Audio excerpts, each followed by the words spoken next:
Again, part of the cross-connection control program that the policy handbook mentions is the public water supplier's responsibility. Okay, and you can see what it says there. It says each water system must protect the public water supply through implementation and enforcement of a cross-connection control program. Okay. The program that you're going to implement is done through this cross-connection control plan. So this is the plan that needs to be submitted by July 1st of 2025. Okay. Part of that is that you have to comply with certain elements. So you notice earlier we talked about some of the basic elements. You can see in the policy handbook, they extended those elements to 10 different elements as part of the program. And actually we'll compare and contrast the old standard versus, the old regulation versus the new policy handbook. Okay. So when we talk about Title 17, the previous regulation, you can see as part of the elements that were required, they had 6 elements in Title 17. So a public water supplier, in order to run their cross-connection control program, they had to have a plan that complies with these 6 elements. Okay. However, with the new policy handbook, the Water Board added 4 new elements to the requirements. So you can see that it mentions, the under 7, 8, 9, and 10, the new things that are required. Okay, so if you compare the two, you can see the first 6 on the policy handbook are pretty similar to the previous Title 17. The operating rules or ordinance. Previously, it said conducting surveys, but now it says conducting hazard assessments, kind of the same thing, talking about the same thing, the surveys. Previously, it says backflow protection. Now it says backflow prevention as part of that.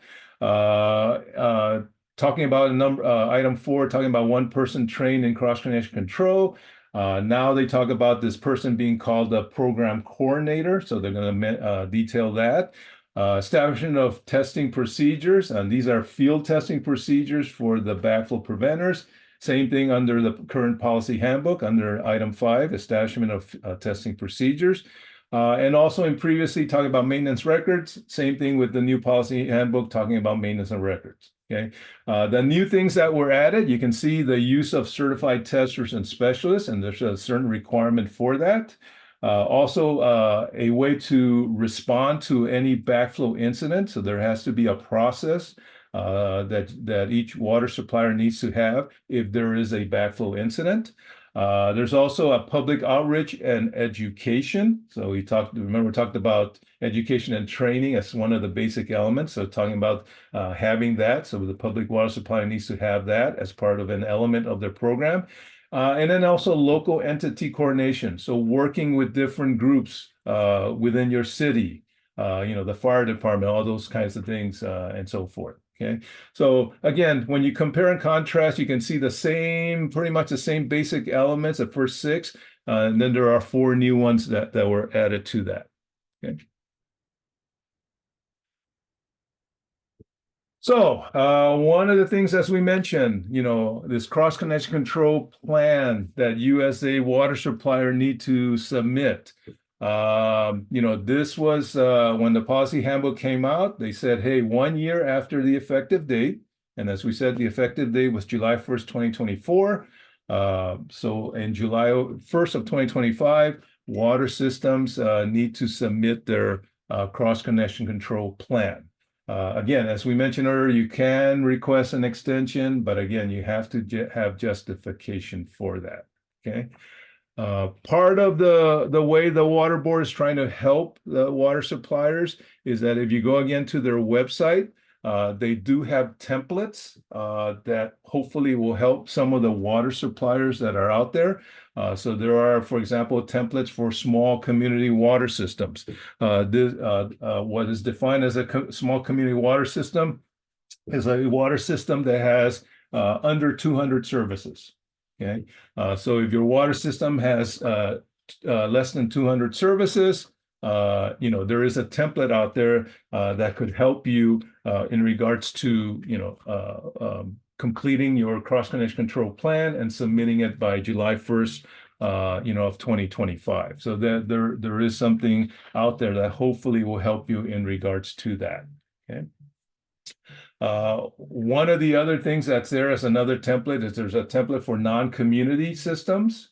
There's also one of the things that the Water Board is working on, and in fact, I just got the recent update on this. They're trying to have available a template for water systems that are between 200 and 999 service, so under 1,000 services. So they're working on that. From what I was told is that they expect to have that template out at their website by the end of this month. So you should see that. Okay.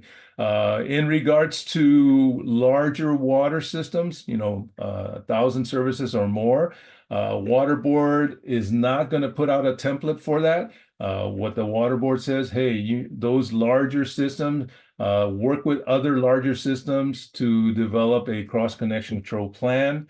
But one of the other things that they said is that some of these templates that they have out there, because they're for smaller systems, they still can apply for some of the larger systems. It's just that you have to add a little more complexity to that plan to add some of the other things that you have in your system that may not be in this template here. So it kind of gives a water supplier I'll say a foundation for developing their plan. So again, it is out there. So you just go to the website, you can download that template, and kind of gives you an idea of what to look for. We'll look at a little more detail later on in regards to that. Okay.